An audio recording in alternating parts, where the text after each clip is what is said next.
Salut tout le monde, ici Rémi. J'ai déjà fait une capsule sur calculer la capacité d'emprunt. Eh bien, aujourd'hui, on regarde le deuxième volet pour savoir comment vous allez pouvoir emprunter. Et pour ça, on regarde le ratio d'endettement.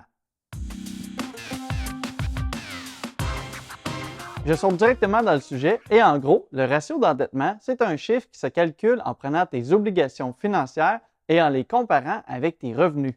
Plus le chiffre est bas, meilleure est ta situation financière et plus tu pourras emprunter auprès d'une banque. À l'inverse, plus ton ratio d'endettement est élevé, ça veut dire que tu es beaucoup endetté et moins tu vas pouvoir emprunter. Bref, ça peut sembler assez simple comme ça, mais dans les faits, qu'est-ce qui rentre dans les dépenses et les revenus et qu'est-ce qui n'entre pas? Aussi, c'est quoi d'avoir un bon ratio d'endettement? Parce que même si tu calcules ton ratio d'endettement et que tu arrives avec un ratio de 46 si tu ne sais pas si c'est bon ou c'est pas bon, tu n'iras probablement pas loin avec ça. Donc, c'est maintenant qu'on regarde tout ça. Juste avant, félicitations à Rialto, Sacha, Raphaël et Valérie pour votre prise en main et pour vous être abonnés à Patreon et pour pouvoir poser vos questions. Et aussi, merci à Jude, Étienne et Sébastien qui sont les premiers à faire ma formation sur les maisons de chambre. Je peux vous dire qu'en appliquant tout ça, vous aurez un bon rendement sur vos immeubles. Pour connaître ton ratio d'endettement, tu vas devoir connaître deux chiffres. Le premier, c'est combien tu gagnes et le deuxième, c'est combien tu dépenses. Sans ces chiffres-là, tu ne pourras pas calculer ton ratio d'endettement et si tu ne calcules pas ton ratio, eh bien la banque ne pourra pas te prêter de l'argent parce qu'elle ne saura pas si tu es en bonne situation financière ou si tu es dans une situation de surendettement. Parce que oui, au final, ça sert tout simplement à ça. Quand tu vas demander un nouveau prêt, la banque va se demander si tu vas être capable de les payer ou bien si tu n'y arriveras pas. Et c'est en trouvant ton ratio d'endettement que la banque va répondre à cette question-là. Donc, la première donnée à avoir, c'est combien tu gagnes. Et pour ça, il faut savoir tous tes revenus que tu vas gagner et on parle des montants avant impôt. Si tu as seulement un salaire d'une seule entreprise, c'est plutôt facile à calculer. On va prendre ton revenu, disons, annuel de 50 000 on va le diviser par 12 pour avoir ton revenu mensuel. Et dans ce cas-ci, on va arriver avec un revenu mensuel brut, donc avant impôt, de 4 166 Mais votre revenu de travail, ce n'est pas nécessairement le seul revenu que vous pourriez avoir. Si vous avez une pension alimentaire, on va aussi l'entrer dans vos revenus. Tout comme si vous avez peut-être un petit revenu de travailleur autonome, eh bien dans ce cas-ci, ça va aussi venir s'ajouter à votre total, tout comme les allocations familiales. L'idée, c'est de réussir à démontrer le plus gros revenu possible. Donc, n'oubliez aucune source de revenus que vous avez parce que plus votre revenu va être élevé et mieux ce sera pour votre ratio d'endettement. Dans notre exemple, on arrive à un revenu total mensuel de 5 000 La deuxième donnée à avoir, c'est vos dépenses. Mais ici, on ne parle pas de vos dépenses pour l'épicerie, de votre sortie au restaurant ou de combien vous payez pour votre téléphone. On parle plutôt seulement de vos obligations financières, des dettes que vous avez déjà. Et encore une fois, c'est important de n'oublier aucune dette parce que dans les dettes, il y en a vraiment beaucoup que vous devez calculer. Et la première, on parle bien sûr de la dette hypothécaire. C'est d'ailleurs la plus grosse dette que la plupart des gens vont avoir au courant de leur vie.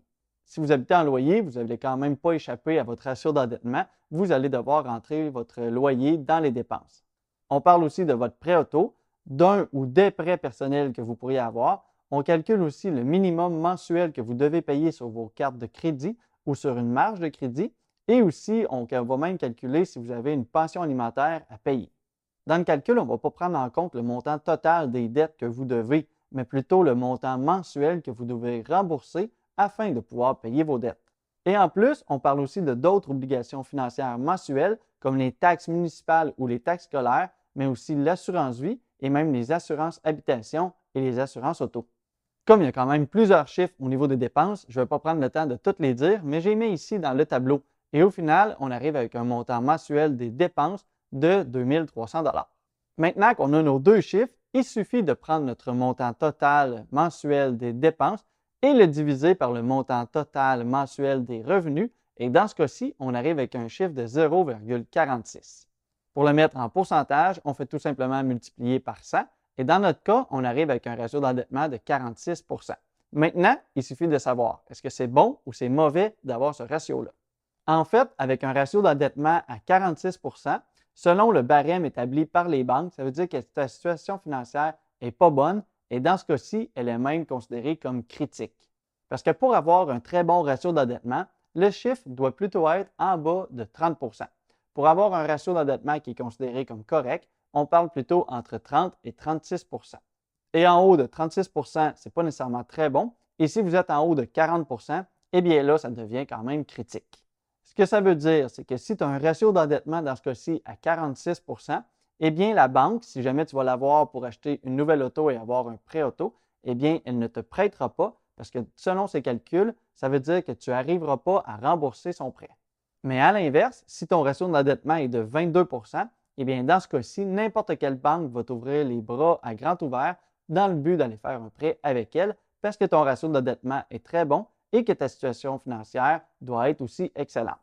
Dans notre cas, avec un ratio à 46 %, on pourrait essayer de l'améliorer pour avoir une meilleure situation financière. Pour diminuer ton ratio, il y a plusieurs moyens, dont entre autres le fait de rembourser des dettes. Dans notre exemple, en remboursant des dettes, tu réussis à enlever 500 $ d'obligations financières mensuelles. Dans ce cas-ci, le ratio d'endettement devient à 36 % et ça, c'est déjà beaucoup mieux. Souviens-toi dans notre exemple qu'on avait un petit montant que tu gagnais en tant que travailleur autonome. Eh bien, pour améliorer ton ratio, tu pourrais décider de travailler un peu plus et d'augmenter ton revenu de travailleur autonome de 500 $ par mois. En faisant ça et en diminuant aussi tes dépenses, eh bien, ton ratio va maintenant être de 32 %. Donc, en faisant ça, ça va demander un peu de travail, mais tu vas être dans une bien meilleure situation financière et aussi avec une possibilité d'emprunter à la banque si jamais tu as des projets qui arrivent. Si vous êtes en couple, vous pouvez faire un ratio d'endettement commun en prenant chacun de vos revenus et en les mettant ensemble, et aussi en prenant vos dépenses communes et en mettant tout ça ensemble. Comme ça, si vous voulez, disons, acheter une maison, eh bien, la banque va avoir l'ensemble de vos dépenses et de vos revenus et va pouvoir prendre ça en considération pour le ratio d'endettement. Un petit fait intéressant ici, si jamais tu veux acheter un immeuble à revenus, la banque va considérer ton ratio d'endettement. Parce que si jamais vos locataires ne paient pas les loyers ou que vos logements sont vides, eh bien, c'est toi-même qui vas devoir payer l'immeuble à même tes revenus, donc ton ratio d'endettement va être très important. Par contre, si vous achetez un immeuble de plus de 6 logements, eh bien, dans ce cas-ci, votre ratio d'endettement n'est plus pris en compte. Vous avez bien compris, on ne parlera plus ici de votre ratio d'endettement, on va plutôt parler du ratio de couverture de la dette de l'immeuble. Ça, c'est tout autre chose. Donc oui, vous avez bien compris, si on exagère les choses, vous pourriez être sur l'aide sociale et réussir à acheter un immeuble de 6 logements et plus, même si vous avez un mini-revenu, parce que votre ratio d'endettement ne sera pas pris en compte dans le calcul de l'immeuble. Mais bon, il y a quand même quelques obstacles ici, ce n'est pas si facile que ça, parce que la première des choses, c'est que sur un gros immeuble de 6 logements et plus, on parle normalement d'une mise de fonds de 25 % et sur des montants qui vont quand même être très élevés. Donc, ça va nous prendre une très grosse mise de fonds et ça, ce n'est pas facile à ramasser si vous avez un petit revenu. Aussi, souvent, il va te falloir des actifs déjà en arrière de toi pour réussir à bien acheter des immeubles de 6 logements et plus.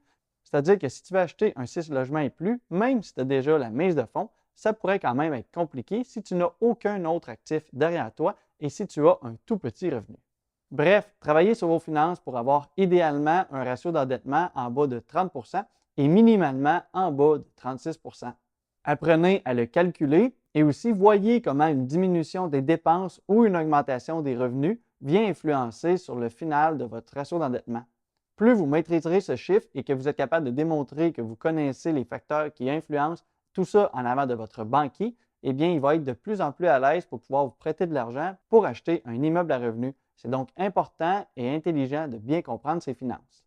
Si tu veux en apprendre plus sur la finance et l'immobilier, tu peux t'abonner à la chaîne pour voir les prochaines vidéos. Aussi, comme toujours, si tu as apprécié le contenu, tu peux aimer la vidéo pour m'aider avec l'algorithme de YouTube. Si tu veux en apprendre plus sur l'immobilier, il y a un lien en description qui pourrait t'intéresser. Merci de ton écoute, bon succès, à la prochaine!